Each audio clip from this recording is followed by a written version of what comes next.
Hi hello అండి, welcome back to my channel Lekamma ముచ్చట్లు.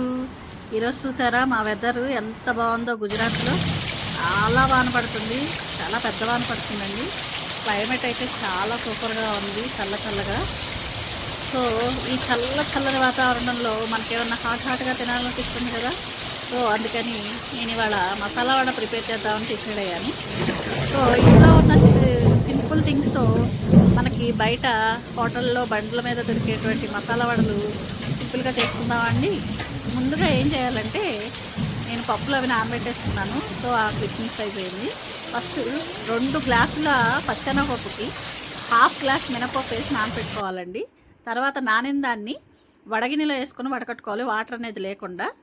దానిని మనం మిక్సీలో కచ్చాపచ్చాగా చేసుకోవాలండి. చూసారుగా, అదిగోండి మిక్సీలో కచ్చాపచ్చాగా. ఇదిగోండి ఇక్కడ ఒక 2 కుప్పిళ్ళ పప్పుని పక్కన పెట్టుకోవాలి మనం. ఇదిగోండి ఇలా కచ్చాపచ్చాగా ఉండాలి పిండి అనేది. వాటర్ అసలు వేయకూడదండి. దీనిలో మనం ఇందాక పక్కన పెట్టుకున్నటువంటి ఆ మిగిలిన పప్పుని ఇందులో వేసేసి కలిపేసుకోవాలండి. కలిపేసుకొని ఒకసారి మిక్స్ చేసుకోవాలి. దీనిలో మనం సన్నగా తరిగిన ఉల్లిపాయ, అల్లం, తర్వాత పచ్చిమిర్చి, జీలకర్ర, ఉప్పు, పుదీనా, కొత్తిమీర వీటన్నిటిని సన్నగా తరుక్కోవాలండి. సన్నగా తరుక్కొని తగినంత ఉప్పు అండి. వీటన్నిటిని ఆ మిక్స్చర్ ఇందాక మనం ఏదైతే కచ్చాపచ్చాగా నూరి పెట్టుకున్నామో అందులో అన్నీ కలిపి వేసేయాలండి. ఉప్పు చూసుకొని వేసుకోండి, ఎవరి రుచికి తగినంత వాళ్ళు.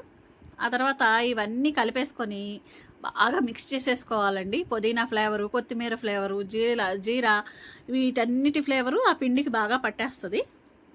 ఎక్కడ కూడా 1 డ్రాప్ వాటర్ కూడా యూస్ చేయకూడదండి. బాగా మిక్స్ చేసేసుకోవాలి. చేసుకున్న తర్వాత వీటిని చిన్న చిన్న బాల్స్లా చేసుకోవాలండి. అన్ని వడలు ఒకే సైజులో రావాలి అంటే మనం వాటిని చిన్న చిన్న బాల్స్ లాగా చేసుకొని ఇదిగోండి ఇట్లా అన్నీ ఒకే మీడియం సైజ్ బాల్స్ చేసుకోవాలి. ఈలోపు మనం పక్కన బాండీలో ఆయిల్ పెట్టుకుందాము. ఆయిల్ వేడైన తర్వాత మన అరచేతికి ఆయిల్ పూసుకోవాలండి. ఇవి గారెల్లాగా వేసుకోవాలి కదా. ఓన్లీ జస్ట్ ఒక వండ తీసుకొని మన చేతితో ఇంకొక చేతిని ప్రెస్ చేయాలండి, అంతే. తీసేసి వేడి నూనెలో వేసేసుకోవటమే. మీడియం సైజులో ఉండాలండి స్టవ్ అనేది. ఎక్కువ వేడి ఉండకూడదు, తక్కువ వేడి ఉండకూడదు. తక్కువ వేడి ఉంటే ఆయిల్ పీల్చేస్తుంది, ఎక్కువ వేడి ఉంటే మాడిపోతాయి. అందువల్ల మీడియం సైజులో పెట్టుకొని మీడియం ఫ్లేమ్లో ఇదిగోండి వడలు మనకి నచ్చిన షేప్స్లో వేసేసుకోవటమే. వడలు బాగా కొంచెం సేపు ఆగిన తర్వాత వడలు ఒకవైపు నుంచి మరోవైపుకి తిప్పుకోవాలండి. వడలు వేగినాయా లేదో ఒకసారి చూసుకొని 2 వైపులా ఎర్రగా కాల్చుకోవాలండి, బాగా క్రిస్పీగా. చూసారా, వడలు ఎర్రగా అవుతున్నాయి. ఇట్లా ఇంకొక 2 మినిట్స్ ఉంచేసేసి తీసేసుకోవటమేనండి. రెడీ అయిపోయాయండి వడలు.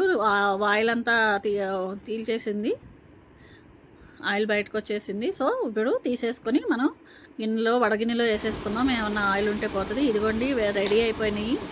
చాలా బాగుంటాయండి ఈ కూల్ వెదర్కి. చూసారా ఎలా గలగలలాడుతున్నాయో.